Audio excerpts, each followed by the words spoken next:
yes, a personal experience can be very useful information when you're dealing with paranormal activity, but personal experience, no matter who experienced, whether it's somebody on the team or a client, it doesn't matter, is not and will never constitute proof of the paranormal.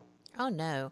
Because depending on the Because, day, mhm, there are health issues, there are mental health issues. Am I having a bad day and I'm just seeking, comfort from something, right? What else would you apply to mhm. that? Well, our perception, that there are that are two things that are completely different are reality and our own perception of reality. And just because we see something that is, very convincing to us, we swear we heard this, we saw this, we felt this, that doesn't mean it's entirely true. I mean, watch any magician for 1 minute and you'll see how easily our eyes can be fooled, our ears can be fooled.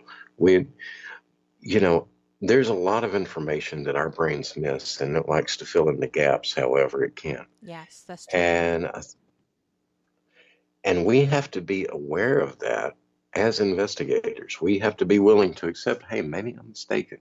Maybe I'm not seeing this right. Maybe I'm not hearing this right. And we can't be afraid to ask someone who might not agree with us, what do you see? What do you hear? Well, we do that. But you know what? We are into the top of the hour. We've got a little news break coming up. And for everyone who is listening, thank you so much. I hope you've loved this first hour because trust me, the second one's going to fly too. But we will be back, and I hope you catch a little good news in here today. Support for NPR and the following message come from PBS, presenting The Facebook Dilemma, a frontline investigation into Facebook's impact on privacy and democracy that asks whether it's uniting or dividing us. Tune in or stream starting Monday, October 29th at 9 on PBS. Live from NPR News in Washington, I'm Louise Schiavone. A caravan of about 5,000 Central American migrants is making its way through southern Mexico. Their destination today is Tapachula, Mexico. From there, they will continue north to the U.S. border. Reporter Emily Green has been traveling with them. The caravan took off at 5 a.m. from the southern Mexican border. Many of the migrants had been walking over the last week from Honduras, although others were already in Mexico. Their goal was to make it 20 miles north to Tapachula. By 10 a.m., it was swelteringly hot. Still, the thousands of migrants continued forward. Moms breastfed their babies as they walked. Dads pushed strollers. 3-year-olds put one foot in front of the other, despite utter exhaustion. Leila Poala was walking with her 5-year-old daughter. She and her family have been traveling for 3 days from Honduras. She says she wants to reach the United States, God willing, but if not, she will stay in Mexico and work. For NPR News, I'm Emily Green in Tapachula, Mexico. European leaders are calling the killing of Jamal Khashoggi shocking and a violation of international law. Terry Schultz reports the governments of Britain, France, and Germany warned that efforts to clarify the death so far are not credible. European Union Foreign Policy Chief Federica Mogherini calls the circumstances of Khashoggi's death deeply troubling and a violation of the Vienna Convention on Consular Relations, which requires obeying the laws of the host country. Mogherini says the EU insists on the need for a thorough, credible, and transparent investigation and accountability for those responsible. In a joint statement, Britain, France, and Germany say the explanations given by the Saudi government would need to be backed up by facts to be credible.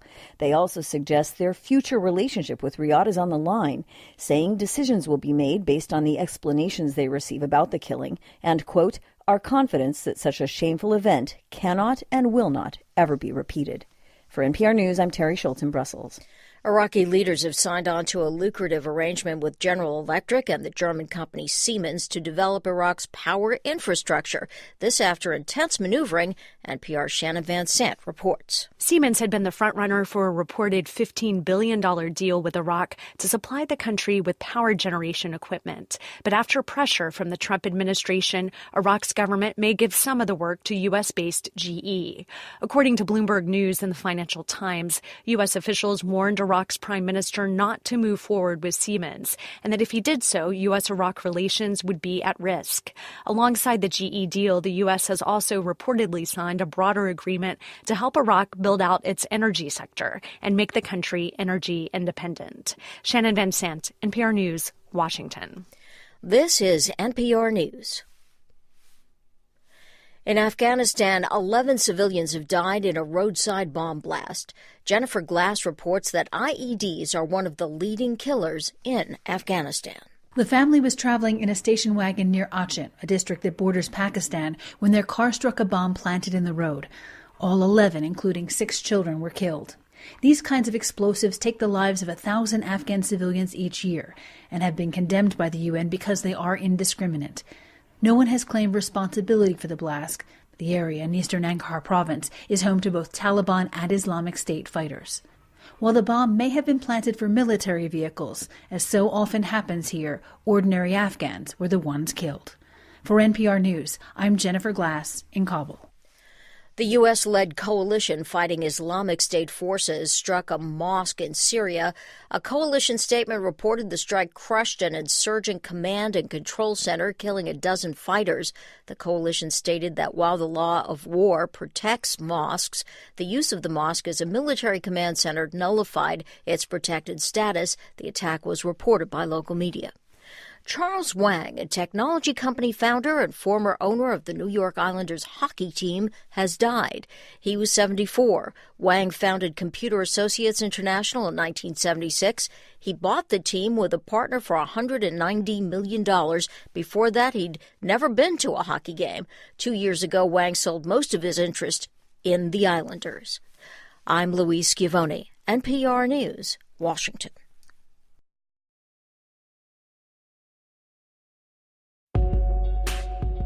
You are listening to WBHM Digital Broadcasting, the best in paranormal talk, only on Paranormal Experience Radio, broadcasting live out of Birmingham, Alabama.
Okay, just like that, we should be back. I apologize if anyone had their eardrum burst by that experience. I am not quite sure what the issue was, but we will adjust that. I trust that everything is going well now and that we are back in business here at Fate Magazine Radio. I am Kat Hobson, your host, and with me tonight is one of my very best friends and fellow paranormal investigators, researchers, and general all-around amazing man. Hi, Frank Lee. Well, hello again. Oh, you know what? I am going to make a minor adjustment here so that all the things are good. And I believe that I have you now. Well, good deal. Good deal. Let me see. Hopefully we're modulating out there. Well, I am not hearing you, Frank. So if you can just sing a little number and keep in touch with the people, we will keep this going. Okay, so let's see. Apparently we're getting a lot of echo. Let me make this adjustment.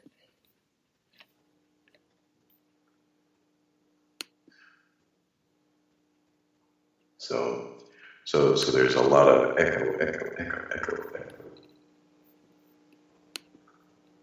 I believe I know what the problem is. Okay. And you also hear me clicking, and I'm sorry for that.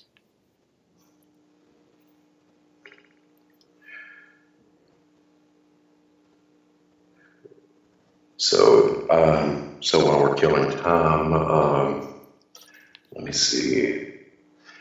I could sing a song. No, I'm just kidding. I'm not going to do that for these people tuned in to listen. I'm not going to. I'm going to pause this just for a moment. Boycott the show. Mm-hmm.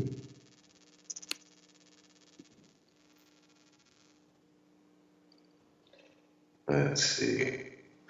We could do paranormal karaoke. Wonder how that would work.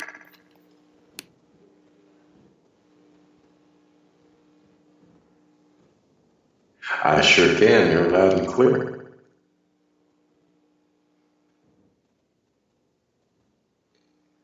Let's see. Tell you what, let me.